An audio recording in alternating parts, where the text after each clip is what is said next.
नमस्कार साथियों। आज अपन हड़प्पा संस्कृति के बारे में बात करेंगे। लास्ट की वीडियो में हड़प्पा संस्कृति की जो उदय है उसके बारे में बात करें, ओरिजिन ऑफ हड़प्पा संस्कृति। आज एक नए तरीके से अपन पढ़ने की कोशिश करेंगे। ये जो मैंने नोट्स बनाए हैं सिविल सर्विसेज मेंस एग्जाम के लिए हिस्ट्री सब्जेक्ट में, तो उससे अपन डायरेक्ट पढ़ेंगे। इंग्लिश मीडियम में नोट्स हैं, आपको ये भी पता लगेगा नोट्स किस प्रकार से बना सकते हैं, क्योंकि हिस्ट्री ऐसा सब्जेक्ट है, बहुत वाइड और बड़ा सब्जेक्ट है।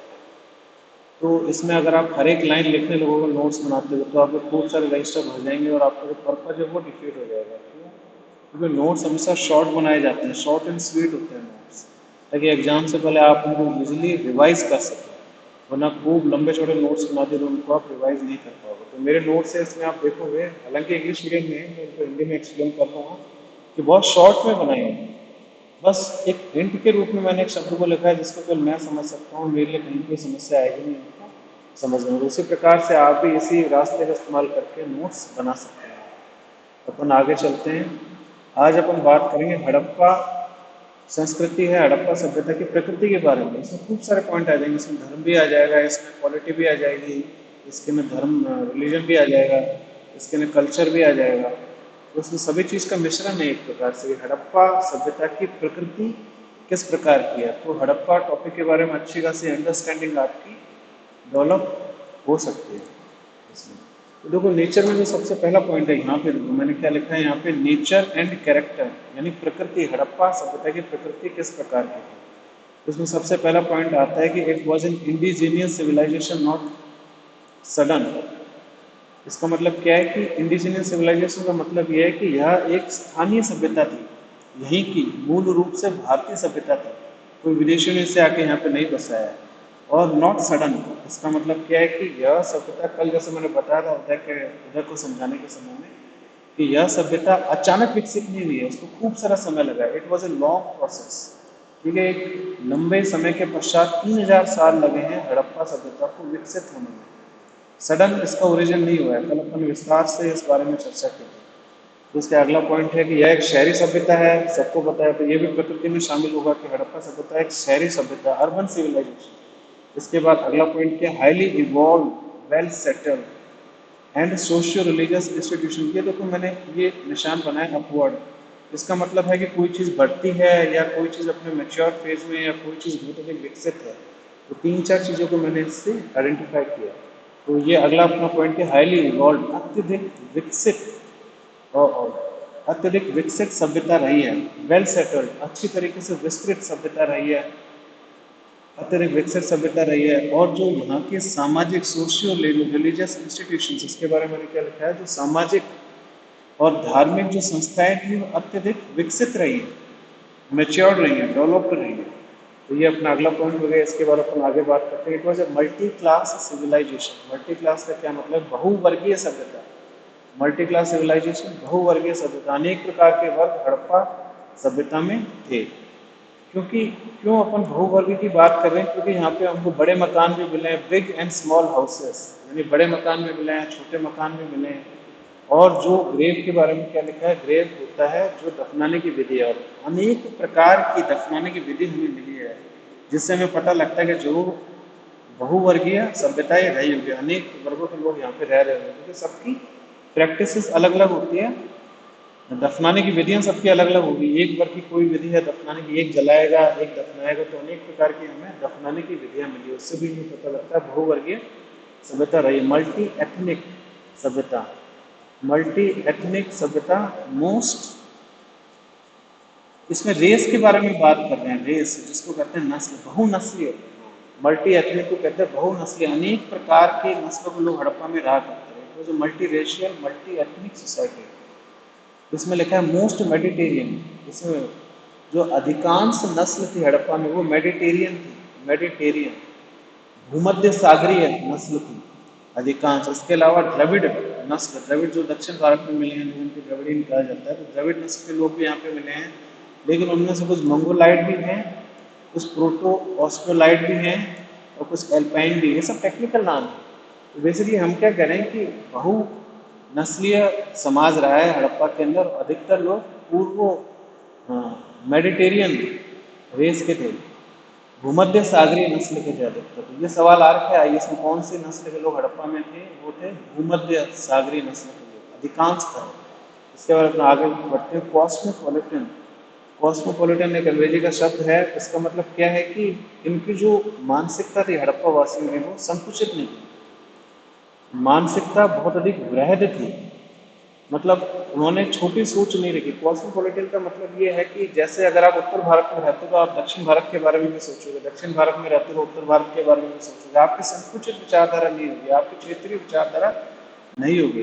कॉस्मोपॉलिटन का मतलब ये भी है कि आप विदेश से जो भी आपको चीज़ अच्छी मिले उसको आप ग्रहण करोगे, और बदले में अपनी अच्छी चीज़ आप विदेश करोगे। आदान प्रदान होगा विचारों का, वस्तुओं का। तो कॉस्मोपॉलिटन आउटलुक था। इसको अपन हिंदी में देख सकते हैं, 2 सेकंड में अपन को पता लग जाएगा कि कॉस्मोपॉलिटन आउटलुक को हिंदी में क्या कहते हैं। एग्जैक्ट इसका जो ट्रांसलेशन है वो पता लग जाएगा। Cosmopolitan meaning in Hindi. Cosmopolitan का है विश्ववादी। विश्ववादी आउटलुक रहा है इनका, विश्ववादी। तो इसी में अपन आगे चलते हैं। अब जैसे उसको उदाहरण देते हैं किस प्रकार से विश्ववादी, उनकी विचार इनके किस प्रकार से विश्ववादी थे। उन्होंने इजिप्ट, मिस्र और मेसोपोटामिया से खूब सारी चीजें ग्रहण की, खूब सारी वस्तुएं अपने यहाँ पे मंगाई व्यापार के माध्यम से। उन्होंने खूब सारे विचारों को भी वहां से ग्रहण किया, विदेशों से खूब सारे विचार और उनकी वस्तुओं को ग्रहण किया। दूसरा है लिपस्टिक। उदाहरण दे रहे हैं कौन सी? लिपस्टिक जो महिला प्रयोग करती है, सौंदर्य प्रसाधन में आता है ये। तो लिपस्टिक हमें चनुहारों में मिली है। ये भी एक क्वेश्चन है, फैक्चुअल क्वेश्चन जो किसी एग्जाम में पूछा जा सकता है कि लिपस्टिक हड़प्पा में कहाँ मिली है? चनुहारों में मिली है लिपस्टिक। ये तो मैंने कैसे शॉर्ट में लगा LPSTC, ये एक्चुअल स्पेलिंग नहीं है लेकिन मुझे समझ आ रहा था, मेरा पर्पज यहाँ पे सॉल्व हो रहा है। और वैनिटी केस भी मिला है। जो महिलाएं जो सौंदर्य का जो साधन, सौंदर्य के जो साधन होते हैं, जो प्रोडक्ट्स होते हैं, उनको एक बॉक्स में रखते हैं जिनको वैनिटी केस कहते हैं। हड़प्पा से हमें वैनिटी केस मिला। और कॉफिन बरियल, और अनेक प्रकार के कॉफिन बरियल यानी ताबूत में दफनाने की विधि के बारे में भी हमें पता लगा। तो इनसे क्या पता लग रहा है कि इन्होंने अलग अलग चीज़ों को विदेशों से ग्रहण किया। लिपस्टिक हमें इजिप्ट में भी मिली है, वैनिटी केस हमें इजिप्ट और मेसोपोटामिया में वहाँ पे मिला है। तो आसानी से आदान प्रदान हो सका, इसलिए उसको विश्ववादी आउटलुक भी कहते हैं। आउटलुक को अपन हिंदी में क्या कहते हैं? 2 सेकंड में यहाँ पे पता लगेगा। आउटलुक मीनिंग इन हिंदी, बहुत सिंपल वर्ड है कि दृष्टिकोण, विश्ववादी दृष्टिकोण हो गया। फिर से यूनिफॉर्मिटी, एक रूपता। और अगली प्रकृति में क्या आएगा? हड़प्पा की यूनिफॉर्मिटी, एक रूपता। मतलब ये है कि हड़प्पा में सेंट्रलाइज अथॉरिटी, इसका मतलब कि हड़प्पा में जरूर ही एक केंद्रीयकृत प्रशासनिक प्रणाली रही होगी। तभी हम देखते हैं कि हड़प्पा में हर चीज में हमें यूनिफॉर्मिटी देखने को मिलती है, एक रूपता देखने को मिलती है। अगर अपन ईंट के आकार के बारे में बात करें तो पूरी हड़प्पा सभ्यता में एक ही प्रकार के ईंट हमें मिले, एक ही साइज के हमें ईंट मिले। एक रूपता हमें देखने को मिल रही है। टूल्स में भी एक रूपता है, जो हथियार होते हैं, जो औजार होते हैं, उनमें भी हमें एक रूपता देखने को मिली है। सील में भी एक रूपता देखने को मिली है। तो कहने का मतलब ये है कि एक रूपता थी। और क्यों थी एक रूपता? इससे हमें पता लगता है कि अवश्य एक केंद्रीयकृत प्रशासनिक प्रणाली, यानी अवश्य राजा रहा होगा जिसने केंद्रीकृत प्रशासनिक प्रणाली को सेटअप किया होगा। अब हो सकता है कि अपन को पता नहीं कि राजा के द्वारा राज किया जाता था या व्यापारी के वर्ग के द्वारा राज किया जाता था। हम इसके बारे में, इतिहासकार इसके बारे में स्पष्ट नहीं है। तो जरूर केंद्रीकृत व्यवस्था रही है। हो सकता है वो राजा के हाथ में वो केंद्रीकृत व्यवस्था, या हो सकता है कि वो व्यापारियों के वर्ग के हाथ में। हम इसके बारे में कुछ कह नहीं सकते, लेकिन एक रूपता हमें बता रही है कि जरूर यहाँ पे सेंट्रलाइज्ड अथॉरिटी रही हुई। फिर इसके बाद अपन आगे बढ़ते हैं। म्यूनिसिपैलिटी इंस्टीट्यूशन, जो अपने स्थानीय निकाय जो आज के समय में होते हैं, नगर पालिका, नगर परिषद, नगर निगम। तो म्यूनिसिपल इंस्टीट्यूशंस भी हमें हड़प्पा में देखने को मिल रहे हैं, स्थानीय संस्थाएं भी हमें देखने को मिल रही है। कैसे? क्योंकि जो हड़प्पा का शहर है, मोहनजोदड़ो का शहर है, वो अत्यधिक प्लान्ड है, सुनियोजित है, एज प्लान्ड, सुनियोजित शहर है। वहाँ पे खूब सारी बिल्डिंग है, उनको प्लान कर करके बनाया। तो अवश्य वहाँ पे निकाय, स्थानीय निकाय की संस्थाएं विद्यमान रही हुई। ये भी इसकी प्रकृति में आ रहा है। इसका अगला पॉइंट है साइंस एंड टेक्नोलॉजी। अब ऊपर का मतलब है अत्यधिक विकसित। तो विज्ञान, विज्ञान और प्रौद्योगिकी हड़प्पा में अत्यधिक विकसित रही है। इसके खूब सारे उदाहरण हो सकते हैं, जैसे ईंट का आकार एक सा है हड़प्पा के अंदर। तो आगे अपन पढ़ेंगे, खूब सारी चीजें हमें मिलती रहेंगी। साइंस एंड टेक्नोलॉजी अत्यधिक डेवलप थी। सेकुलर, सेकुलर को कहते हैं धर्मनिरपेक्ष, यानी जो हड़प्पा का जो प्रशासनिक प्रणाली थी वो धर्मनिरपेक्ष थी, तो सेकुलर यानी किसी भी धर्म या वर्ग के खिलाफ कोई भेदभाव नहीं किया जाता था। धर्मनिरपेक्ष प्रशासनिक प्रणाली इन्होंने लागू की। अब इसका उदाहरण कैसे है कि there was no clear religious building, हमें कोई भी ऐसा भवन नहीं मिला है जो पूर्णतः धार्मिक नजर आ रहा है। नो क्लियर रिलीजियस बिल्डिंग, ठीक है। देयरफॉर और वास्तव में हमें धर्म के जो अवशेष मिले, वास्तव में हमें धर्म के जो प्रमाण मिले, religious evidence from private homes, यानी जो धर्म के हमें प्रमाण मिले हैं वो लोगों के निजी घरों से मिले हैं। जैसे माता देवी की जो पूजा किया करते थे, घरों में माता देवी की हमें मूर्ति मिली है, छोटे छोटे चिकनी मिट्टी की बनाई हुई। तो धर्म की कोई धार्मिक बिल्डिंग हमें ऐसा नहीं मिली है। हम स्पष्टता से नहीं कह सकते कोई भी हमें बिल्डिंग मिली है वो धार्मिक है, लेकिन धर्म के प्रमाण हमें लोगों के आम लोगों के घरों से मिले हैं। तो इसका मतलब ये है कि जो धर्म है, religion, it must have been a personal affair of the people, यानी जो धर्म है लोगों का एक निजी उपक्रम रहा होगा, लोगों का एक निजी नजरिया रहा होगा धर्म के अंदर। क्योंकि हमें कोई भी बड़ी बिल्डिंग नहीं मिली जो धर्म से संबंधित है। Religion must have been a personal affair. इसके हम आगे बढ़ते हैं। सेकेंडरी एंड टर्सरी एक्टिविटीज, मेरे लिए भी समझना मुश्किल हो जाता है कई बार उसको। सेकेंडरी एंड टर्सरी एक्टिविटीज, क्योंकि एक शहरी सभ्यता थी हड़प्पा, तो यहाँ पे द्वितीय अर्थव्यवस्था में आपको पता है 3 प्रकार की एक्टिविटीज होती है, गतिविधियां होती है, प्राथमिक, द्वितीयक और तृतीयक। तो हड़प्पा में हमें एडवांस्ड इकोनॉमी देखने को मिलती है, अत्यधिक विकसित अर्थव्यवस्था देखने को मिलती है। क्यों? क्योंकि हड़प्पा में द्वितीय गतिविधियां भी रही हैं और तृतीय गतिविधियां भी रही हैं। तो वित्तीय गतिविधियों में कौन कौन सी आएगी? इकोनॉमी का प्रश्न, जैसे कपास पैदा करना वो तो प्राइमरी एक्टिविटी है, कृषि करना प्राइमरी एक्टिविटी है। फिर कृषि से रॉ मटेरियल का उपयोग करके कुछ वस्तु बना देना वो द्वितीय गतिविधियां कहलाएगी, सेकेंडरी एक्टिविटीज में आती है। जैसे कपास का उपयोग करके कपड़ा बना देना, यानी औद्योगिक उत्पादन करना, कृषि से कच्ची सामग्री प्राप्त करते हो। टर्सरी एक्टिविटीज और अधिक एडवांस गतिविधियां हो जाएगी सोसाइटी में। जैसे टर्सरी या तृतीय गतिविधियों के अंदर आएगा कि जैसे दुकानदार अपनी सेवाएं दे रहे हैं, डॉक्टर है वो अपनी सेवाएं दे रहे हैं, तो सेवा का जो क्षेत्र है वो टर्सरी एक्टिविटीज में आ जाएगा। परिवहन के जो साधन है वो टर्सरी एक्टिविटीज में आ जाएंगे। कुल मिला के बहुत ही बेहतरीन शहरी सभ्यता हड़प्पा में रही है। फिर इसके बाद लिखा है, हाँ ये मैंने लिखा हुआ है, मेरे को समझने में दिक्कत आती है, मेटीरियलिस्टिक आउटलुक, यानी इनका भौतिकवादी दृष्टिकोण रहा है, मेटीरियलिस्टिक आउटलुक। और यहाँ पे लिखा है दूसरा यूटिलिटेरियन आउटलुक। दृष्टिकोण इनका एक तो भौतिकवादी दृष्टिकोण रहा। भौतिकवादी दृष्टिकोण अपन किसे कहते हैं? इन्होंने भौतिक विकास अत्यधिक किया है, प्रेरणा पाकर खूब सारा उन्होंने भौतिक विकास किया, खूब सारे भवनों का निर्माण किया है, खूब सारे मूर्तियों का निर्माण किया है, खूब सारे परिवहन के साधनों का निर्माण किया, जिससे लोगों का जीवन है वो सुविधामय हो जाए, उत्पादन भी हुआ है वस्तुओं का खूब सारा। तो उसको मेटीरियलिस्टिक आउटलुक कहते हैं। एक तो होता है धार्मिक आउटलुक कि आप धर्म की किताब लेके बैठे रहो, दूसरा होता है भौतिकवादी आउटलुक कि आप विज्ञान में यकीन रखते हो, आप औद्योगिक उत्पादन करते हो, आप नई नई खोज करते हो, इन्वेंशन करते हो, विज्ञान की प्रगति होती है। ये सब भौतिक दृष्टिकोण है, मेटीरियलिस्टिक आउटलुक। इसके साथ दूसरा एक और पॉइंट है इससे related, utilitarian, utilitarian outlook. Utilitarian outlook का मतलब ये है उपभोग, उपयोगितावादी दृष्टिकोण। उपयोगितावादी यानी हड़प्पा में जो भी वस्तुओं का निर्माण किया गया है वो उपयोगिता के हिसाब से किया गया। जैसे मैं आपको उदाहरण देता हूँ, जैसे जो माता देवी की प्रतिमा बनाई है मिट्टी के थ्रू, तो वो एक उपयोगितावादी दृष्टिकोण का उदाहरण है। वो मूर्ति बहुत अधिक सुंदर नहीं है, वो क्रूप से बनी हुई है, उसमें जो मूर्ति में जो शरीर का ढांचा है वो भी बहुत मुश्किल से नजर आता है, लेकिन उसके बावजूद भी इनका दृष्टिकोण उपयोगितावादी रहा है। भाई आप चीजों का निर्माण करो उपयोगिता के हिसाब से, सुंदरता के हिसाब से नहीं, डेकोरेशन के हिसाब से नहीं, ठीक है। तो उपयोगितावादी दृष्टिकोण इनका रहा है। फिर इसके बाद इन्हीं के आधार पर हम कह सकते हैं, भौतिकवादी दृष्टिकोण, उपयोगितावादी दृष्टिकोण के आधार पर हम कह सकते हैं there was no philosophical speculation, यानी हड़प्पा वासियों ने दर्शन शास्त्र के बारे में सोचा ही नहीं। उन्होंने ये नहीं सोचा कि मरने के बाद क्या होगा, इंसान नरक में जाएगा, स्वर्ग में जाएगा। इन धारणाओं के बजाय हड़प्पा वासियों ने आर्थिक गतिविधियों पर अपना ध्यान केंद्रित किया कि इस दुनिया में उनको क्या करना है, इस दुनिया में उनको अपना जीवन निर्वाह किस प्रकार से करना है। तो कोई फिलोसॉफिकल स्पेकुलेशन हमें नहीं मिलती है। तो उन्होंने वर्ल्डली लाइफ पे अधिक फोकस किया है। वर्ल्डली लाइफ का मतलब क्या है कि जो इस सांसारिक वस्तुओं और सांसारिक उनका दृष्टिकोण सांसारिक रहा है, वर्ल्डली लाइफ में उन्होंने फोकस किया है। यहाँ क्या लिख रखा है?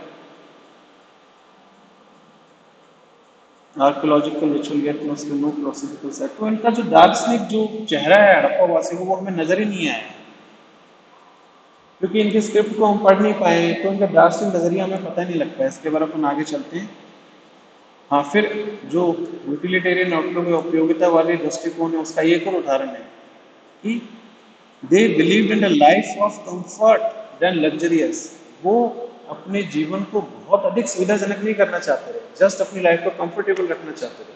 तो सुख सुविधा के साधन उनको मिल जाए, लेकिन लग्जरी में इन्होंने यकीन नहीं किया। लग्जरी में अपन कह सकते हैं मेसोपोटामिया वासियों ने यकीन किया है, क्योंकि वहां पे यूटिलिटेरियन आउटलुक नहीं था। मेसोपोटामिया में आपको मैं यहाँ डिफरेंस बताना चाहूंगा। मेसोपोटामिया में हर चीज को बहुत ही सुंदर तरीके से बनाया गया है। अगर मूर्ति भी बनाई गई है कांसे की, बहुत सुंदर मूर्ति बनाई है। हड़प्पा में जो कांसे की मूर्ति बनी है उतनी सुंदर नहीं है, वो उपयोगिता वाले दृष्टिकोण के हिसाब से है। तो यहाँ के लोग एक लग्जरियस विलासिता पूर्वक जीवन में यकीन रखने के बजाय जस्ट एक कंफर्टेबल सुविधाजनक जीवन चाहते थे। फिर इसके बाद यह है कि वॉल्स ऑफ हाउसेस कोर्स का उदाहरण है कि उपयोगिता वाले दृष्टिकोण कैसे है। देखो उदाहरण दे रखे हैं, आंसर में अपन को हमेशा उदाहरण देना चाहिए। अपन ने ये चीज लिख दी उपयोगिता वाले दृष्टिकोण, हम उसको एक्सप्लेन कैसे करेंगे। एक्सप्लेन के ये सब पॉइंट हैं कि वो विलासिता पूर्वक जीवन नहीं चाहते थे, केवल कंफर्टेबल लाइफ चाहते थे। फिर जैसे वॉल्स ऑफ हाउसेस प्लेन, जो घरों की दीवार थी बिल्कुल प्लेन थी, उसमें कोई सजावट थी, उसमें कोई डेकोरेशन नहीं था, प्लेन। उपयोगिता वाले दृष्टिकोण से दीवारों को बनाया था। नो पेंटिंग, कोई पेंटिंग नहीं मिली दीवारों के ऊपर। और डोर है जो हमें गेट मिले हैं, all the gates are without carving, यानी गेट पे किसी भी प्रकार की नक्काशी नहीं हो रही थी। घरों में जो गेट मिला कोई नक्काशी नहीं थी, कोई डिजाइन नहीं थी, कोई सजावट नहीं थी, यानी उनका दृष्टिकोण उपयोगिता वाली था। गेट इस प्रकार से बनाओ उसकी उपयोगिता हो, ये नहीं कि दिखने में अच्छा लगे। फिर इसके बाद हम आगे बढ़ते हैं। मोस्ट लिटरेट, अब इसका क्या मतलब है। हड़प्पा की अगली प्रकृति क्या है कि अधिकांश हड़प्पा वासी शिक्षित थे। Most of the Harappan people were literate.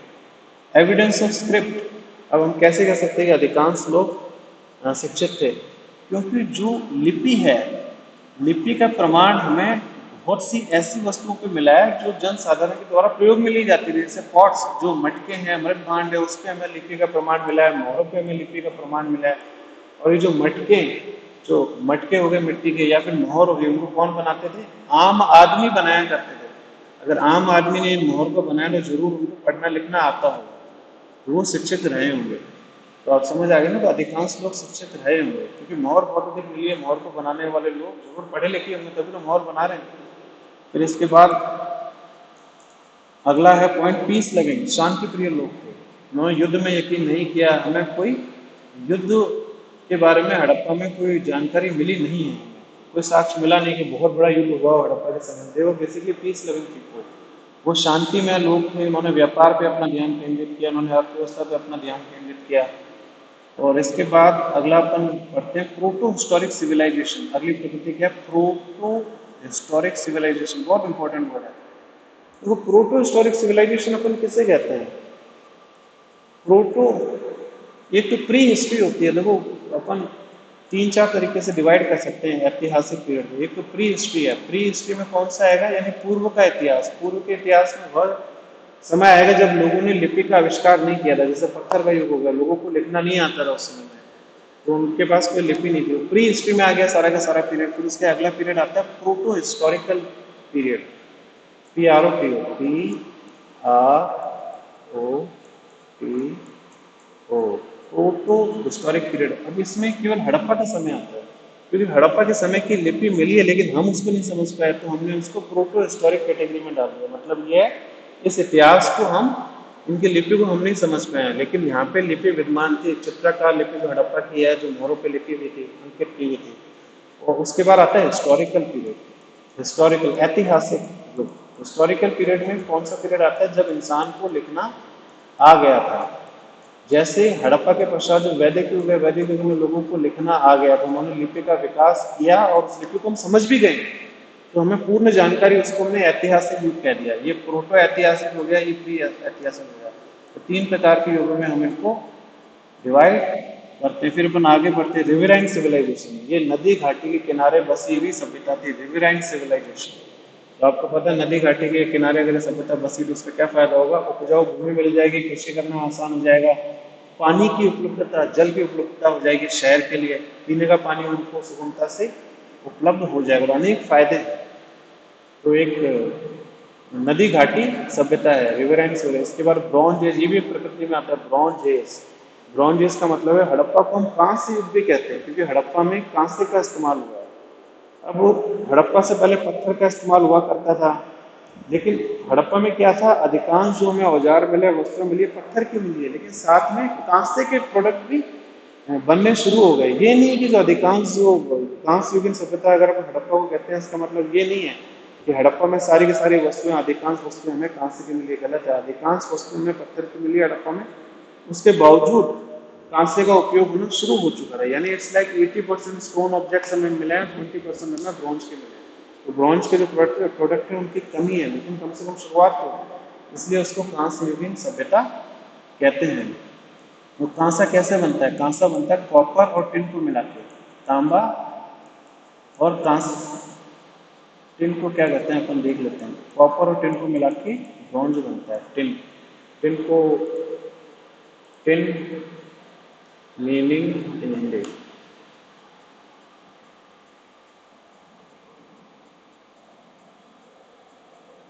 कोई ऐसे इसमें टिन को टिन ही कहते हैं, इसमें कोई अलग से हिंदी का वर्ड नहीं है। तो तांबा और टिन को मिलाकर कांसे का इस्तेमाल किया गया। फिर इसके बाद एक्सटेंसिव, बहुत ही अधिक विस्तृत सभ्यता रही है हड़प्पा की। Extensive, it was very extensive civilisation. आप देखते हैं जम्मू कश्मीर में मांडा जगह से लेकर गुजरात तक फैली हुई थी, फिर अफगानिस्तान तक गई हुई थी, और यहाँ पे आलमगीर नदी तक ईस्ट की साइड में, पूर्व की साइड में यूपी में आलमगीर नदी तक फैली हुई थी। बहुत विस्तृत सभ्यता रही है। और इसके बाद अगला क्या है, इतनी विस्तृत सभ्यता होने के बाद भी जो long lasting, is not language, is long, long lasting civilisation रही है। बहुत लंबी अवधि के लिए अस्तित्व में रही है, विस्तृत भी है प्लस खूब सारे वर्षों के लिए अस्तित्व में रही है। जैसे 1000 साल तक ये सभ्यता अस्तित्व में रही है। 1000 साल बहुत लंबा समय पीरियड होता है। अपने प्रकृति के बारे में बात की, अपन थोड़ा सा डेट्स के बारे में बात कर लेते हैं बस 2 मिनट। हाँ, डेट्स। अब जैसे मुख्यतः जो डेट कही जाती है वो अलग अलग दी जाती है। जैसे प्री हड़प्पा पीरियड की कुछ और डेट है, मेच्योर हड़प्पा पीरियड की कुछ और डेट है, लेटर हड़प्पा पीरियड की कुछ और डेट है। लेकिन एनसीईआरटी में जो डेट दे दी है पूरे हड़प्पा काल की, वह है 3000 से लेके 1520। 3000 से लेके 1520। अब इसमें अपन देख रहे हैं कि लगभग 1500 साल तक हड़प्पा अस्तित्व में रहा है, 3000 से 1520।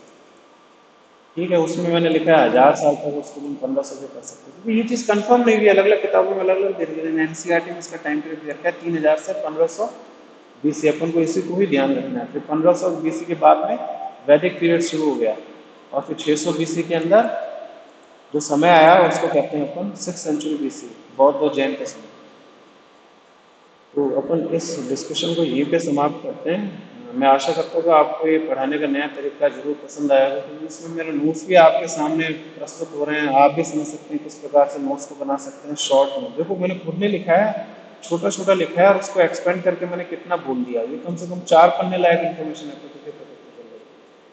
तो नोट्स को हमेशा इसी प्रकार से बनाते हैं, कम से कम 4 पन्ने भरने लायक है। आराम से हर एक पॉइंट को कम से कम 3-3, 4 4 लाइन में आराम से एक्सप्लेन कर सकते हैं। इसी के साथ ही मैं आपका धन्यवाद करना चाहूँगा।